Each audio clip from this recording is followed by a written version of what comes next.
Shalom Aleihim, saudara-saudara yang dikasihi Tuhan, dimanapun saudara berada. Rumah Tuhan adalah rumah kita. Mari dalam proses renovasi, kita makin hidup rohani.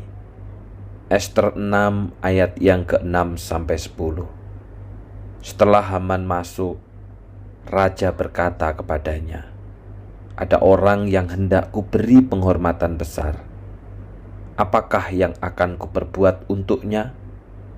Pikir Haman, siapa lagi yang akan diberi penghormatan begitu besar oleh raja? Pasti aku. Sebab itu ia menjawab, hendaknya orang itu diambilkan pakaian kebesaran yang biasanya dipakai oleh baginda sendiri. Lalu kuda baginda dihias dengan lambang-lambang kerajaan. Seorang pembesar negara dari golongan bangsawan harus mengenakan pakaian itu kepada orang yang hendak baginda hormati itu, lalu mengarak orang itu dengan mengendarai kuda baginda melalui lapangan kota. Pembesar itu akan berjalan di depannya sambil berseru-seru, "Beginilah raja memberikan penghargaan kepada orang yang dihormatinya." Lalu berkatalah raja kepada Haman, "Cepat, ambillah pakaian dan kuda itu, dan berikanlah segala penghormatan itu kepada Mordekai, orang Yahudi itu. Perbuatlah seperti yang kau katakan tadi, tanpa mengurangi satupun. Dia dapat kau jumpai sedang duduk di pintu gerbang istana." Saudara, apa yang saudara akan lakukan ketika saudara tahu dengan pasti ada orang yang berniat jahat terhadap kita? Tentunya kita akan berusaha untuk membela diri, mengatur strategi supaya terhindar dari maksud jahat itu. Namun percayakah bahwa kita adalah milik Allah? Sehingga ketika seseorang merencanakan yang jahat terhadap kita, sama artinya merencanakan yang jahat terhadap Allah yang punya kita.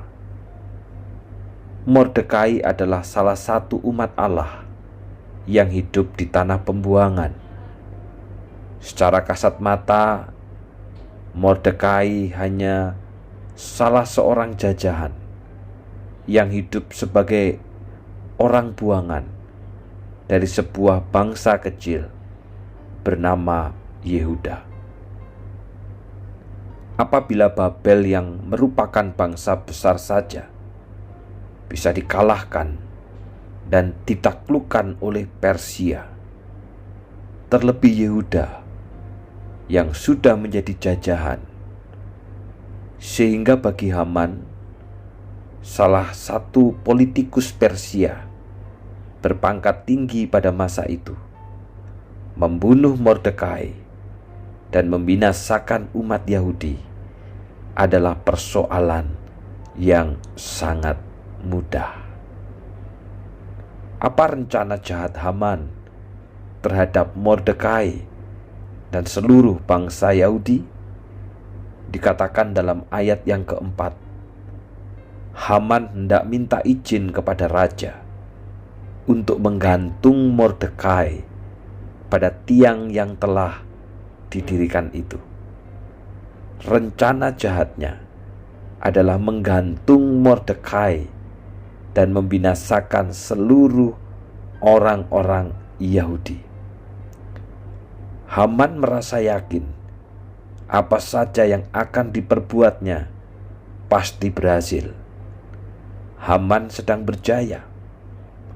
Dia yakin kebinasaan umat Yahudi hanya menunggu waktu. Dia sudah memiliki rencana sempurna bagi kematian Mordekai. Namun yang diketahui Haman di balik Mordekai yang nampak lemah. Haman tidak pernah tahu ada Allah yang empunya Mordekai. Merencanakan yang jahat kepada Mordekai sebagai milik Allah sama artinya merencanakan yang jahat terhadap Allah sendiri.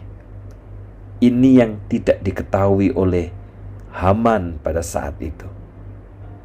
Allah bekerja secara senyap sehingga pada malam hari membuat raja tidak bisa tidur, yang menyebabkan raja membaca kitab pencatatan sejarah dan membaca catatan mengenai jasa Mordekai tersebut, dan bahwa Mordekai belum pernah menerima penghargaan atas jasanya tersebut, yaitu menggagalkan orang yang hendak berbuat jahat terhadap raja.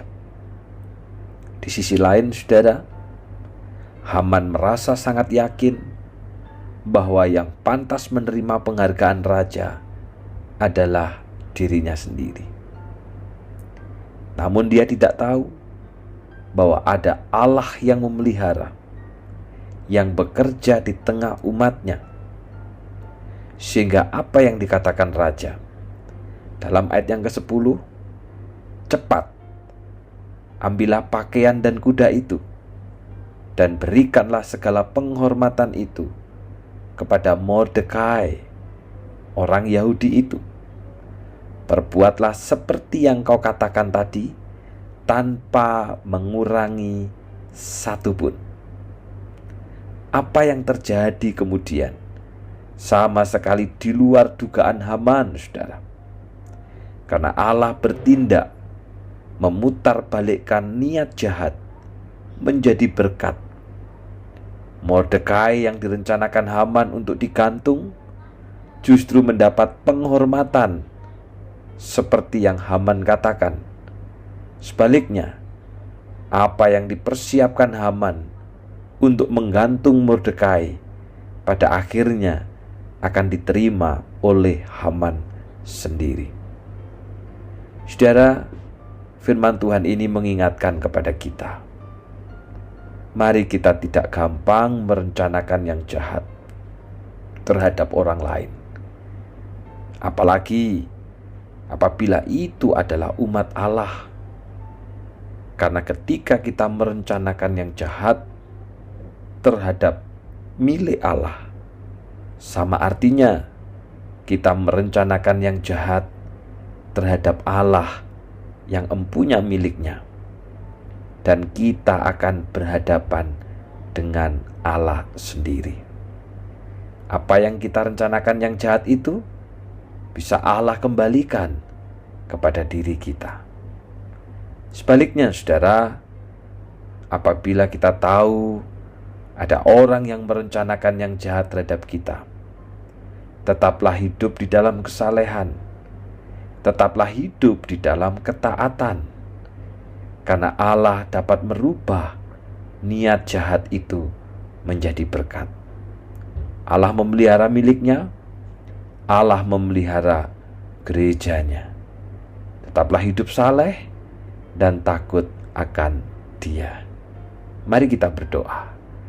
Kami bersyukur Tuhan, firman-Mu hari ini mengingatkan kepada kami bagaimana pemeliharaanmu terhadap umat Allah dan terhadap gerejamu hari ini begitu ajaib. Karena ketika ada orang yang berniat jahat terhadap milik Allah, sama artinya berniat jahat terhadap Allah sendiri yang empunya miliknya. Karena itu Tuhan, tolonglah kami supaya kami berhati-hati, dan kami pun bertobat apabila di hati kami ada rancangan yang jahat. Sebaliknya, kalau ada orang yang merencanakan jahat terhadap kami, biarlah kami hidup dalam kesalehan dan ketaatan, karena Allah yang dapat merubah niat jahat itu menjadi berkat. Berkati seluruh jemaat-Mu, terlebih di dalam masa-masa renovasi ini Tuhan. Besok, pada hari Selasa, akan mencari dana. Tuhan berkati supaya panitia penatua makin setia, makin mencintai Tuhan, dan makin bergantung kepadamu.